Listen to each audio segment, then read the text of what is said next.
एक बार गायत्री मंत्र मेरे साथ दोहराओ। ओम भूर्भुवः स्वः तस्य वितुर्वरेण्यं भर्गो देवस्य धियो यो नः प्रचोदयात्।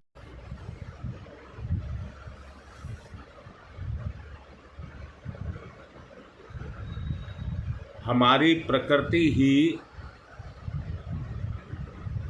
हमारी जिम्मेदार होती है।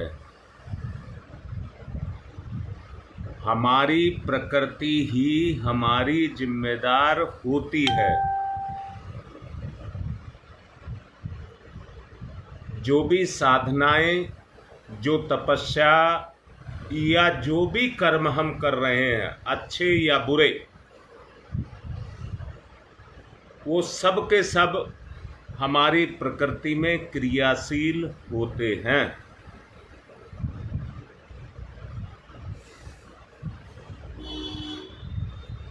जो साइंस के पढ़े हुए होंगे,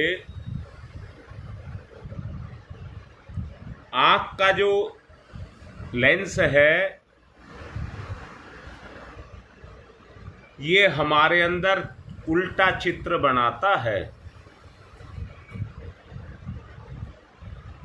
परंतु हमको दिखाई सीधा देता है। कारण कि हम उस आचरण में रहते रहते इतने रम गए कि उल्टा ही अब हमें सीधा दिखाई देता है।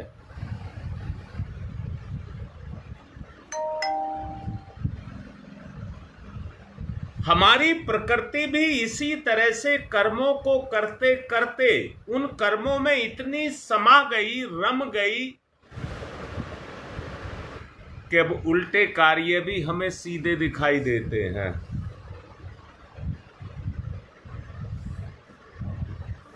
नवसृजन, नवनिर्माण, नवचेतना, जितनी भी क्रांतियां संसार में हुई हैं या जीवन में हुई हैं,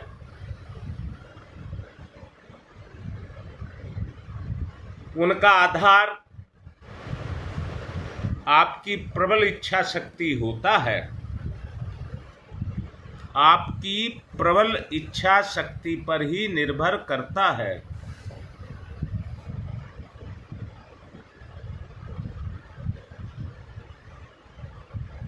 संसार में अब तक के जितने भी महान और उल्लेखनीय कार्य हुए हैं,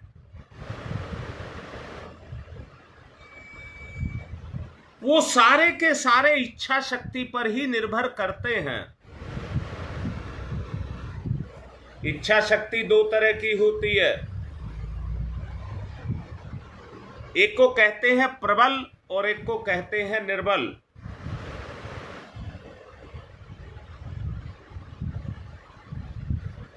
एक को कहते हैं प्रबल इच्छा शक्ति और एक को कहते हैं निर्बल इच्छा शक्ति। जिनकी इच्छा शक्ति प्रखर है, अंदर से देखना, प्रखर, प्रखर का मतलब है जैसे आग में से लपटें निकलती हैं, धुआं रहित हो जाती है, उसको कहते हैं अग्नि प्रखर है। जिनकी इच्छा शक्ति प्रबल है,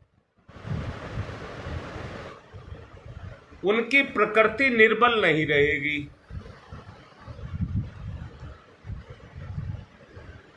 उनकी प्रकृति निर्बल नहीं रहेगी।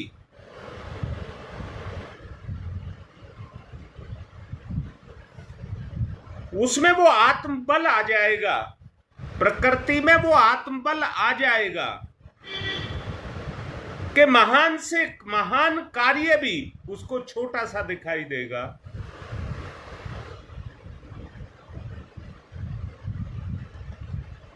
बोलो, इतनी बात समझ आ रही है? अगर किसी ने उल्लेखनीय कार्य किए हैं और आगे कर सकेगा तो वो इसी के आधार पर कर सकेगा। और अब दोनों बातें बताऊंगा। महानता, सफलता, उन्नति, ये सब इसी पर निर्भर करती हैं। अच्छा मुझे बताओ, अब इसका दूसरा पक्ष दिखा रहा हूं। जिसकी प्रकृति कमजोर होगी, जिसकी प्रकृति कमजोर होगी, वो विरोधी भावों को रोक नहीं सकेगा।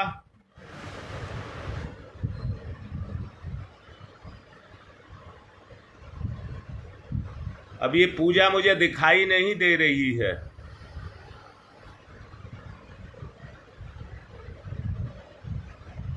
मैंने कहा जिसकी प्रकृति निर्बल होगी वो विरोधी भावों को रोक नहीं सकेगा। और क्या होगा? संदेह, आशंका, भय, अविश्वास, क्रोध, इनसे भरा रहेगा। योगेश बिल्कुल ठीक लिख रहे हो, पर बेटा सब बताओ,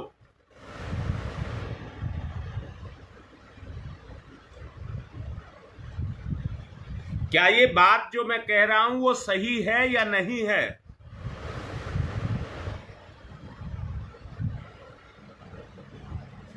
तुम्हारी मां कह रही है सही है। जो विरोधी भावों को आक्रमण कर सके वो आक्रमण उस पे ना करें। जो संदेह, मैंने कहा निर्बल प्रकृति का ही कारण है। आप संदेह करते हैं, शंका करते हैं, क्रोध करते हैं और भय खाते हैं और अविश्वास पैदा करते हैं। ये किसके कारण? दुखों को झेल करके प्रकृति उतनी ही मजबूत हो जाएगी जितने दुखों को झेलने की क्षमता उसके अंदर होगी।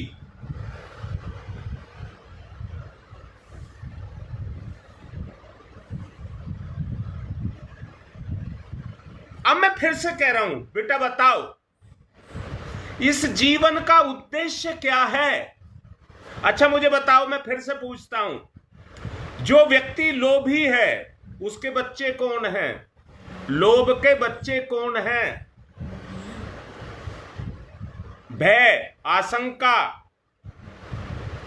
अविश्वास।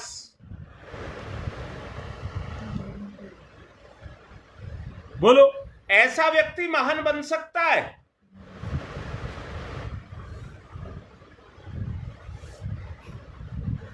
क्या ऐसा व्यक्ति महान बन सकता है? तुम्हारी मां कह रही है नहीं बन सकता। तो अब तुम बताओ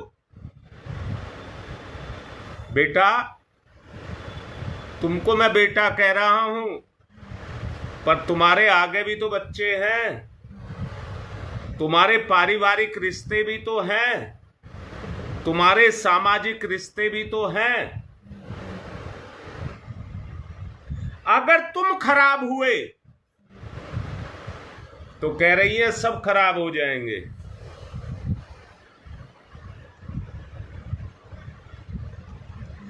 अब श्वेता बेटी एक बात बता, हर मां अपने बच्चों से बहुत लगाव करती है और तू भी करती है। अगर अपने बच्चे को महान बनाना चाहती है तो मोह से बनाएगी, लोभ से बनाएगी, किससे बनाएगी? तुम्हारी मां कह रही है त्याग से। अब बताइए त्याग से प्रकृति मजबूत होगी या नहीं होगी? व्यक्ति को क्रोध क्यों आता है? वो कह रही है जब उसकी इच्छा के अनुसार काम ना किया जाए, उसकी प्रकृति कमजोर है। जिससे आप काम लेना चाहते हैं उसकी तो प्रकृति कमजोर है।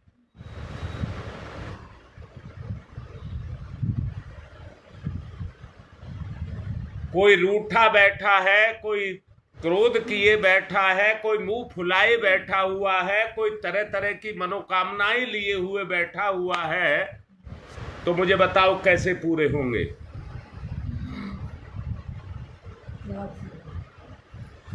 वास्तव में जो हमारी परिस्थितियां जिनमें आज हम रह रहे हैं, वो इसलिए ही हमारे ऊपर आ रही हैं, हमारी कमजोरी के कारण ही वो हमारे ऊपर अपने प्रभाव को डाल रही हैं। अगर आप अपनी प्रकृति को अंदर से मजबूत बना लें, सहन शक्ति को यदि आप दृढ़ कर लें,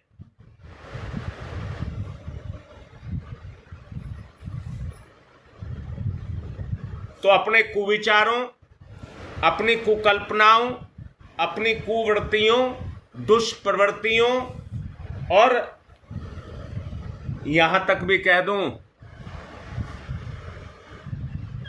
कि अगर आपको लोभ, मोह, विषय, भोग, वासना, तृष्णा कुछ भी अगर आपके अंदर है,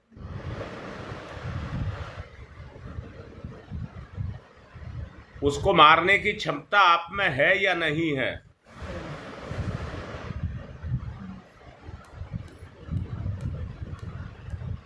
बेटा, कल मैं श्वेता एक बात कह रहा था, ये जो मैं इस समय कर रहा हूं, जब तक तुम मुझे सुन रहे हो तब तक तुम्हारी वो जो आत्मिक शक्ति है वो अब काम कर रही है, परंतु जैसे ही तुम मुझसे अलग हटोगे, तुम्हारा जो अपना निजी प्रभाव है वो तुम पर काम करने लगेगा, और फिर तुम उन्हीं मुसीबतों में जाकर के फंस जाओगे।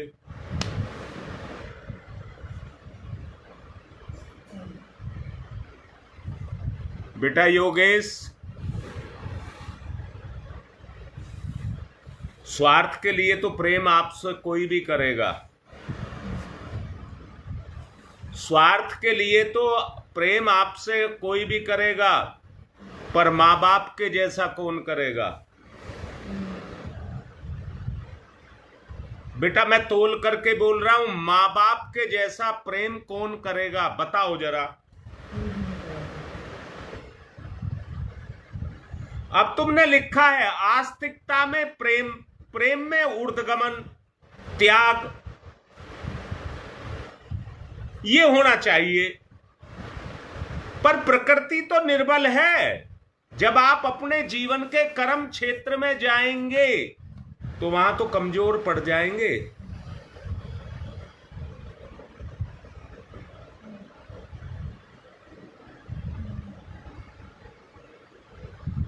अब मैं क्या बात कहना चाहता हूं, क्या आप आपस में जितने अभी ग्रुप में हैं, क्या आपस में आप एक दूसरे को प्यार नहीं कर सकते?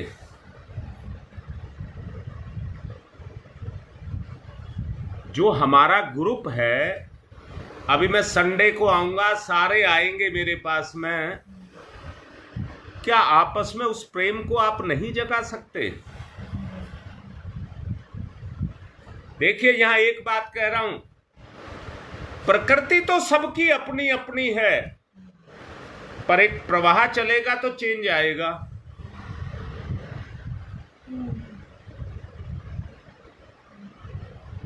अब देखिए बेटा, अगर योगेश प्रकृति को सबल बनाना ही पड़ेगा, आप उसको मजबूरी भी कह सकते हैं, तो बगैर किए हो जाएगा क्या? अभी मुझे केवल एक बात लग रही है, अच्छा सुनने की प्रवृत्ति तो आपकी जग गई, पर अच्छा करने की प्रवृत्ति कब जगेगी? बात इंतजार इस चीज का है कि अच्छा क्यों विरोध करते हो किसी का? क्यों विरोध करते हो किसी का? क्यों अपेक्षा करते हो किसी से? विरोध करोगे तो विरोध ही पाओगे, अपेक्षा करोगे तो उपेक्षा पाओगे, अपमान झेलोगे। कर्म को कर्म की भावना से करिए। अगर कर्म को कर्म की भावना से किया गया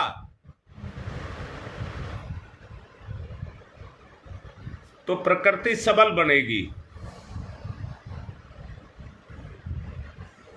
प्रकृति सबल बनेगी।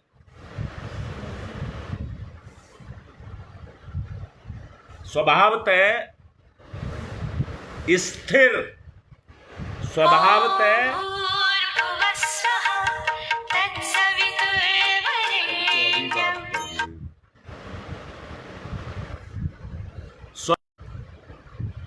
हमें स्थिर प्रकृति का होना है।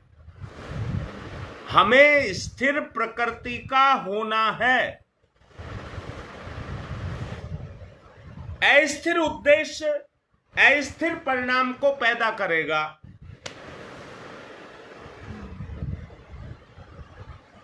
हां बेटा रीता, बिल्कुल यही बात आपके अंदर से निकले। और बेटा ये कहना बहुत आसान है, पर अपनी प्रकृति के सामने टिक पाओगे?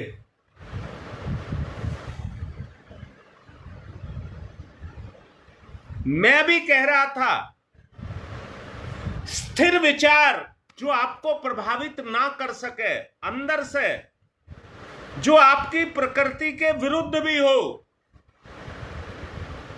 बेटा दोबारा बोलता हूं, जरा समझना।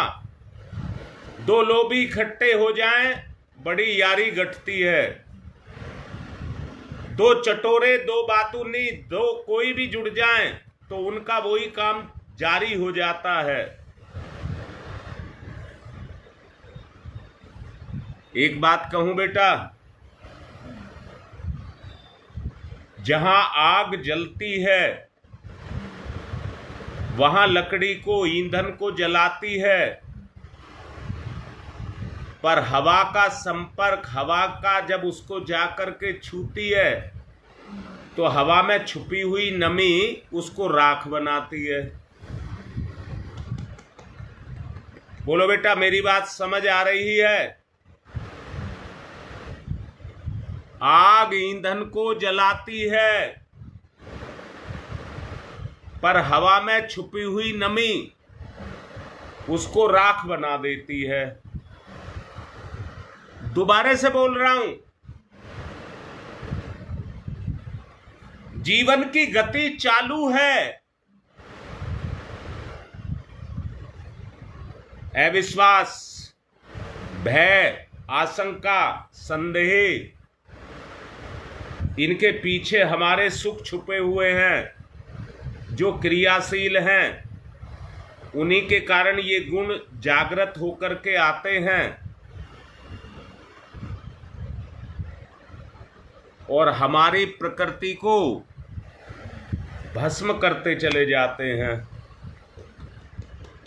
हम अपने जीवन को भस्म कर रहे हैं। अंदर से देखिए क्या हो रहा है। एक काम को तब तक करते रहिए, काम तब तक होएगा जब तक आपके अंदर धैर्य होगा। काम की गति तभी तक होगी जब तक आपके अंदर धैर्य होगा। आपने धैर्य खोया नहीं और उसका अंतिम निष्कर्ष जो निकल करके आएगा वो दगा, धोखा, कोई परिणाम नहीं, सब बेकार जाएगा।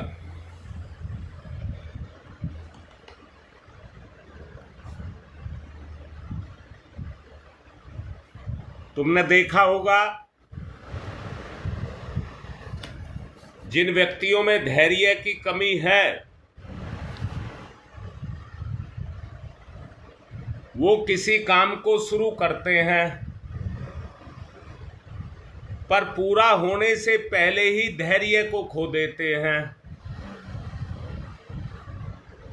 जितनी मेहनत, जितना पुरुषार्थ, जितना धन, जितने साधन उस पर खर्च किए और जितना समय खर्च किया, अधूरा कर्म छोड़ देने के कारण उसका परिणाम जीरो। अर्थात जो कुछ भी अब तक खर्च करके किया गया वो सब बर्बाद गया।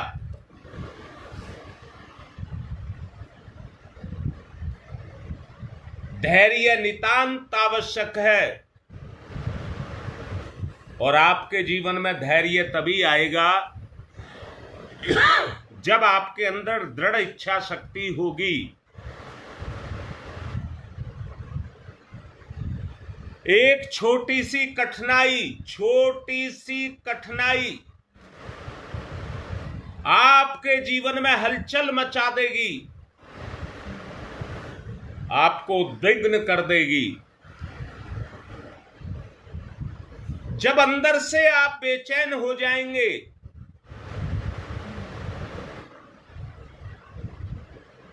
आपको कर्तव्य पर टिक पाने की जो शक्ति है वो उतनी ही कमजोर पड़ जाएगी। बेटा 3 पाप यही है योगेश,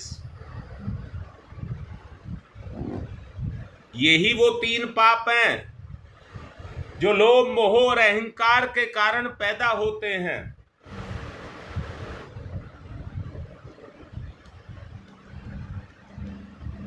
अब देखिए कैसे करना होगा। अच्छा, मैं जो जितना बोला हूं अभी तक आज का ही, क्या वो आपकी चेतना के हित में नहीं है? परंतु लोभी, मोही, भोगी सबको अपने अपने क्षेत्र में अपना अच्छा दिखाई देता है।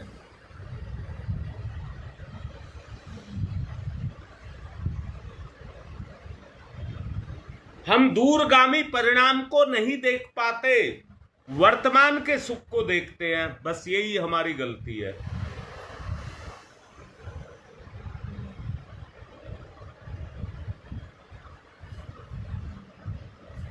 तो देखिए,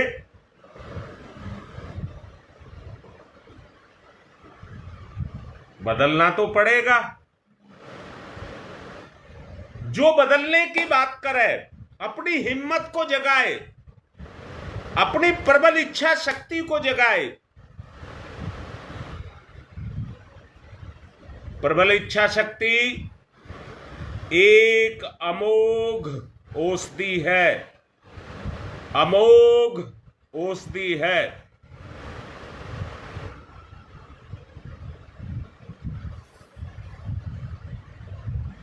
अभी आपको बताया गया, अकेला व्यक्ति कुछ नहीं कर सकता। अब किसी का तो सहारा लेना होगा। और सबसे अच्छा यह है, अगर पति पत्नी अपना जोड़ा बना ले और कोई भी काम दोनों में से ऐसा ना करे जिससे धैर्य टूटे। याद समझ लेना, धैर्य तोड़ने वाला, मैं फिर से कह रहा हूं, ये ऐसे रिश्ते हैं जैसे पति पत्नी का रिश्ता है। एक बार बंध गया तो कहां जाएं। एक दूसरे से लाचारी महसूस ना करे।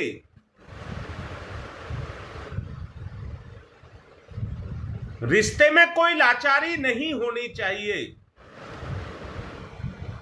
अगर सामने वाला, आपके सामने वाला लाचार है तो फिर आपको समझना पड़ेगा कमी मेरे अंदर है, और आपको संकल्पित होना पड़ेगा उस कमी को दूर करने के लिए।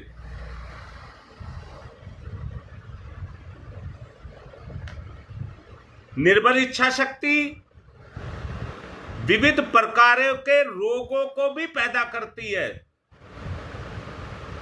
निर्बल इच्छा शक्ति जो रोग कीटाणुओं से, विषाणुओं से नहीं होते, उन रोगों को पैदा कर देती है। निर्बल इच्छा शक्ति देखिए तुम्हारी मां कितनी खुश हो रही है सुन करके। अब ये कह रही है अब पता लगा है कि ये रोग ऐसे पैदा होते हैं।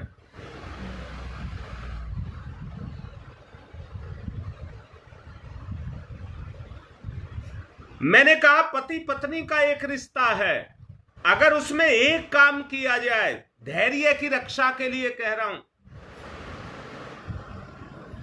दोनों आपस में प्रेम करें और उस स्तर का प्रेम करें जिसमें आत्मा गदगद हो जाए। अंदर से देखना तो आत्मा के गुण आपके अंदर जगेंगे कि नहीं जगेंगे? कहां जगेंगे? आपकी प्रकृति में जगेंगे। परमात्मा प्रकृति में समाया है, आप भी प्रकृति में, आपके अंदर भी प्रकृति समाई है। नाले में कबाड़ और गंदा पानी बहता है। बरसात के दिनों में जब बरसात अच्छी होती है तो नाले में जितना कबाड़ है, गंद है, गाद है, सबको बहा करके ले जाती है नदी में और नाला साफ हो जाता है। ऐसे ही मैं ये कह रहा हूं, ये प्रेम की धार जब आपके अंदर बहेगी तो जिंदगी की कलुषता को बहा करके ले जाएगी।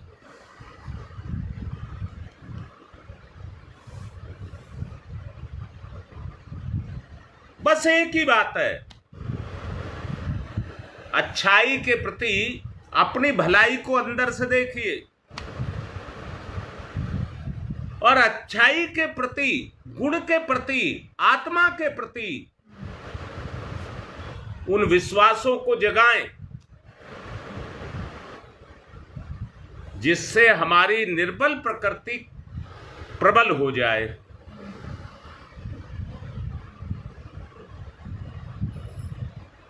मैंने ये कहा है अगर पति पत्नी मिलकर के इस काम को करें और अगर आपकी शादी नहीं है तो मां बाप के साथ मिलकर के करें तो आपकी वो प्रकृति मजबूत बन जाएगी। अगर मां बाप उस काम को करते हैं तो उनके जो बच्चे हैं उस पर उसका प्रभाव पड़ेगा या नहीं पड़ेगा? वो तुरंत उस पर रोकथाम शुरू कर देंगे, उस पतन पर रोकथाम कर देंगे।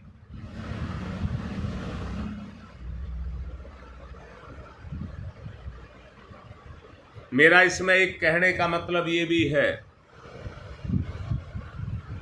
हर माँ बाप ये चाहता है मेरा परिवार बदल जाए और अच्छे रास्ते पर चले।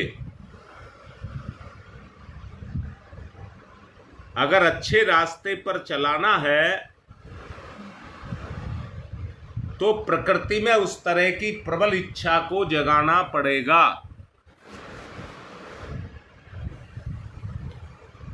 वरना जिनकी इच्छा शक्ति निर्बल है,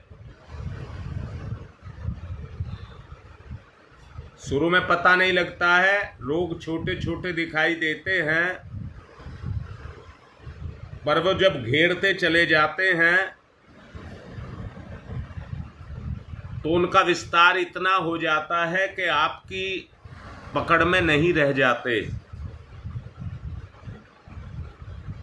आपके पकड़ में नहीं रह जाते। जब तक उन पर रुकावट, बांध पैदा नहीं किया जाएगा, और बांध माने धैर्य, तब तक पतन नहीं रुकेगा।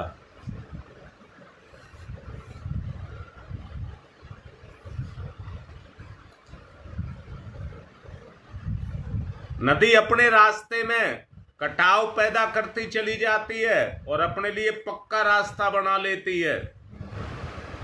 हाँ शकुंतला, यही कह रहा हूं, मानसिक रोग।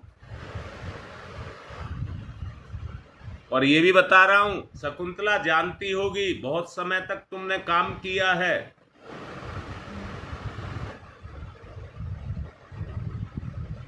ये मानसिक रोग ऐसे पकड़ लेते हैं आदमी को, घेर लेते हैं उसकी चेतना को। और जिसके बच्चे को मानसिक कोई इस तरह का रोग हो गया, नशा आदि करना भी मानसिक रोग ही है।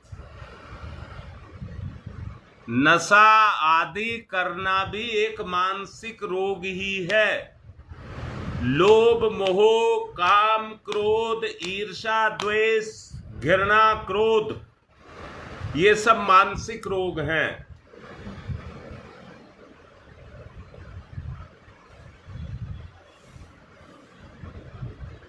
गायत्री शक्ति आपके अंदर सतोगुण को बढ़ाती है। मेरा मन है थोड़ा सा अभ्यास कर लिया जाए।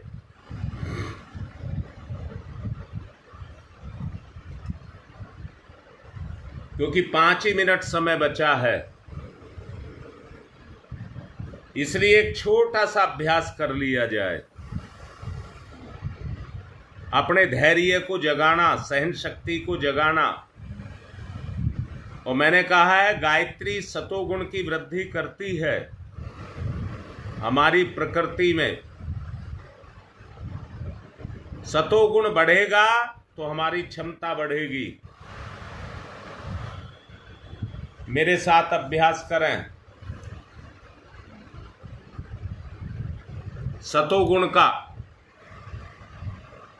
प्रबल इच्छा शक्ति का।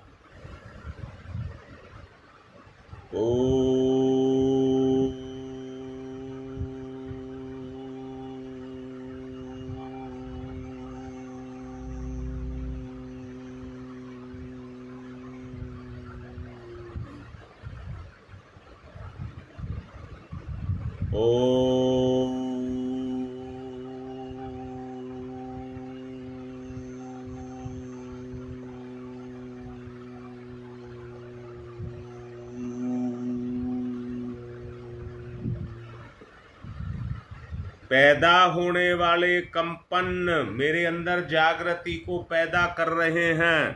भाव, सतोगुण की वृद्धि हो रही है। ओम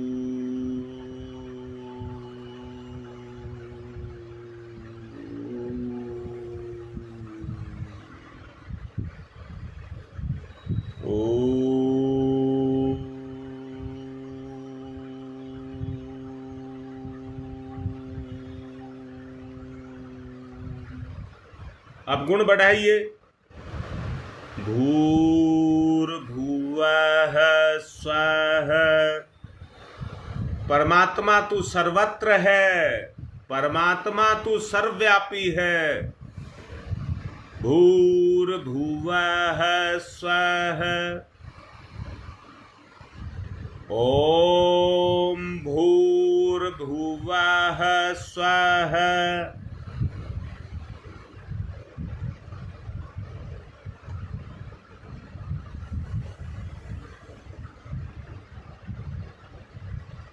ओम भूर्भुवः स्वः।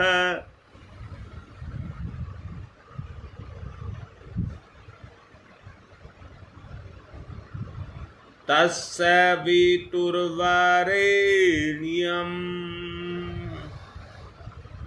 अंगारा बन जाए, राख ना बने, अंगारा बन जाए। तस्य वितुर्वरेण्यम्।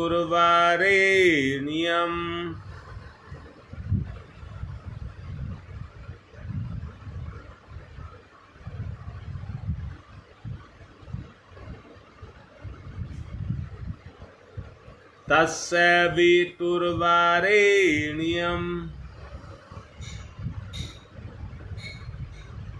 भर्गो देवस्य धीमहि।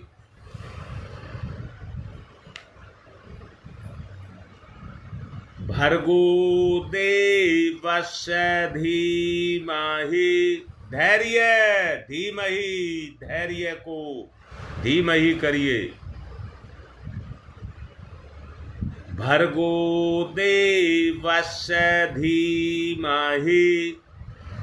देव स्वरूप को प्राप्त हो जाऊं।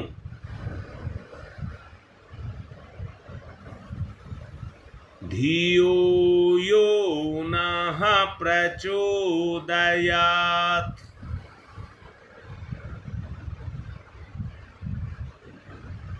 धियो यो नः प्रचोदयात्।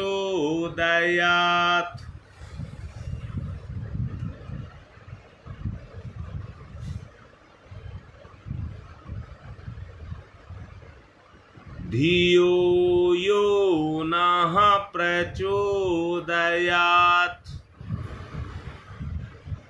कोई चीज भी मेरे पर कोई असर ना डाल पाए,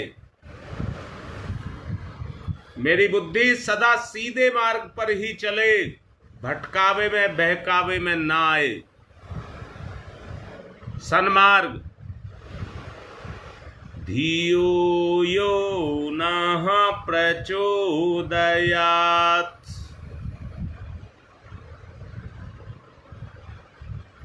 कोई विचलन नहीं।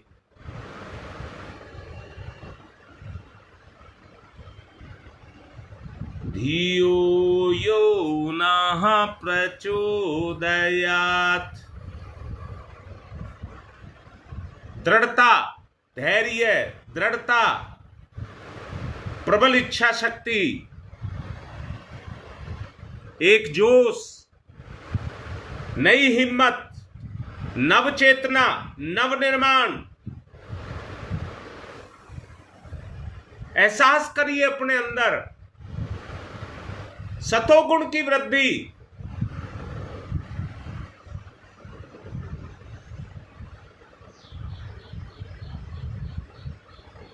तमोगुण बहका करके हमको ले जाता है। बहकेंगे नहीं, अड़ियल रहेंगे।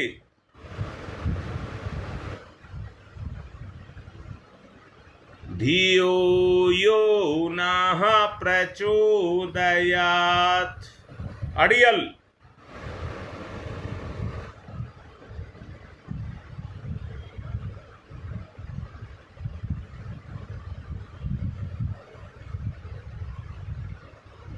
धियो यो नः प्रचोदयात्।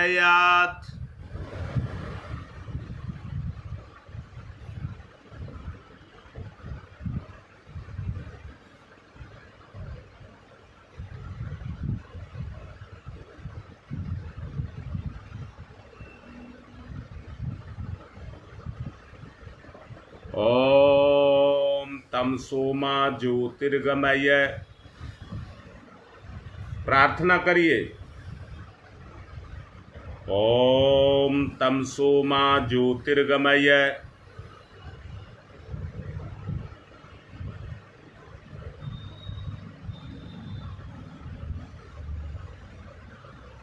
ओम तमसो मा ज्योतिर्गमय।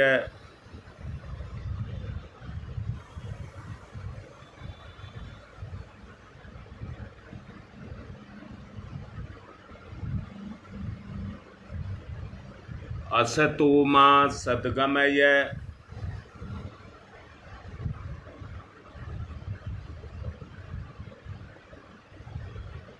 असतो मा सद्गमय।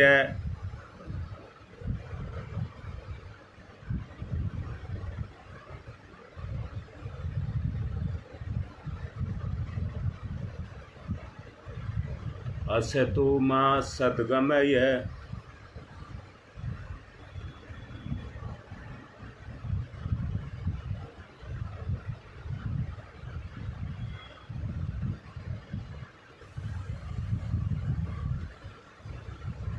मृत्योर्मामृतं गमयः।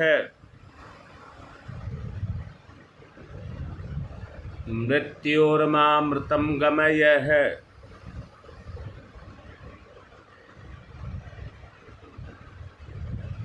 मृत्योर्मामृतं गमयः।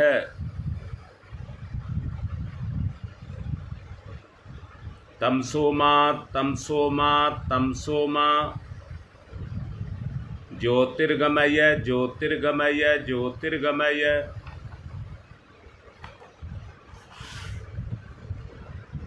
असतो मा अस्तो मा अस्तो मा। सद्गमय सद्गमय सद्गमय।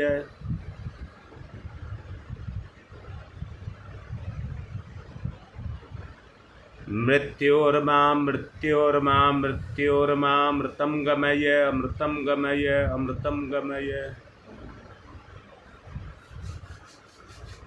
हाथ रगड़ करके मुख पर खिलाइए।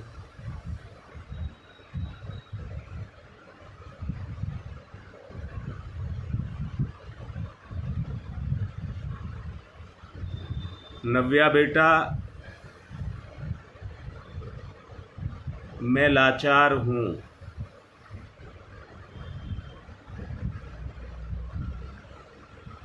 आज तूने जो बात लिखी है, मेरी आंख में आंसू आ गया देख करके।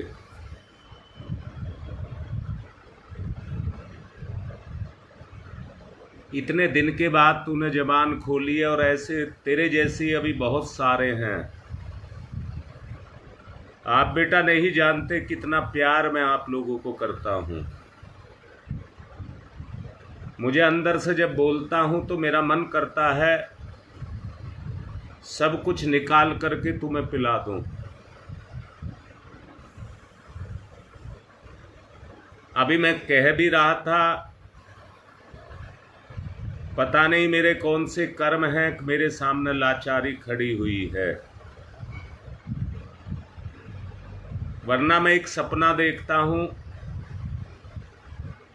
मेरा हर बच्चा देवता से कम ना हो। मेरा बच्चा देवता से कम ना हो। आज तूने जो कुछ लिखा है, इसने मेरी भावना को जगाया है।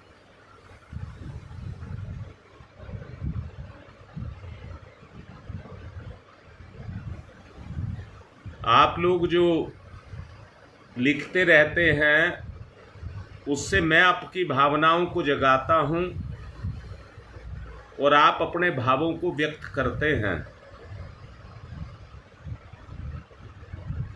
यही योगेश मैं भी कह रहा हूं बेटा, ये सामयिक है। जो अभी आप मेरे सामने बैठे हैं, ये सामयिक है। मैं तो ये चाहता हूं मेरे जीवन का कतरा कतरा तुम में जाकर के समा जाए। अभी मैंने कहा है, नव चेतना, नव निर्माण, युग निर्माण की बात कर रहा हूं। नव सृजन के लिए समय की मांग है। समय की मांग है। ये देखना, अभी ये उषा आई है। मैं जानता हूं इनकी पीड़ा को, और मेरा भरपूर प्रयास भी है। तुम्हारी पीड़ा तुम्हारी नहीं है, तुमने मुझे दी है तो मेरी है। मैं हर भरपूर प्रयास करूंगा कि सबका भला हो, सबका उद्धार हो। मुझे दुनिया से कुछ नहीं लेना देना। मेरी धन संपत्ति, मेरा सब कुछ आप ही लोग हैं, इसलिए मेरा सब कुछ आप हैं। नव्या बेटा, मैं यही कहूंगा, मैं लाचार ना हूं, तू मेरा बल है। अगर मैं तन हूं तो तू मेरा बल है बेटा। अगर मैं शरीर हूं तो तू मेरा प्राण है बेटा।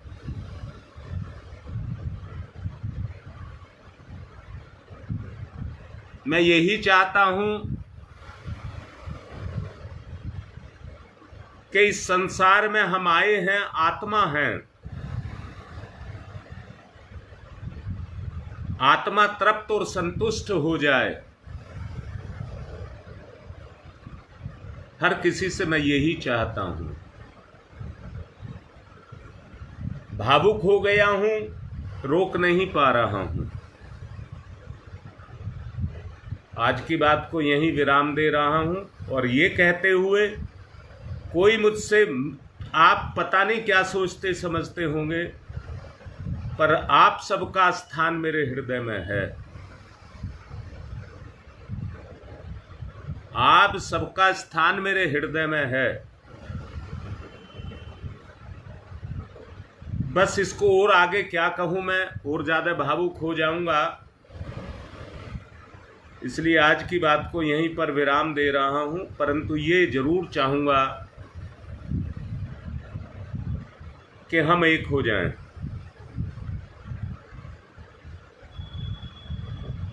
बेटा बगैर पारदर्शिता के तो कुछ है ही नहीं, विकार आ जाएगा। विकार को नहीं लाना। आत्ममिलन तभी होगा जब विकार नहीं होगा।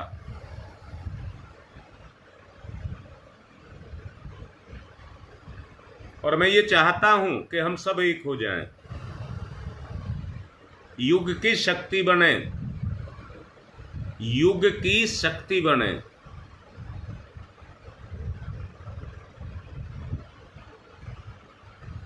चलो बेटा, मैं अपनी बात को यहीं पूर्ण कर रहा हूं और ये भी कह रहा हूं कि जैसा आज एक प्रफुल्लता तुम्हारी माँ ने दिखाई और नव्या ने दिखाई है, परिवर्तन आएगा। अगर ये प्रफुल्लता आएगी आपके अंदर तो परिवर्तन आएगा। तुम्हारी माँ भी आज विचार को सुनकर के गदगद हो रही थी, परिवर्तन आएगा। आज की बात को समाप्त कर रहा हूं।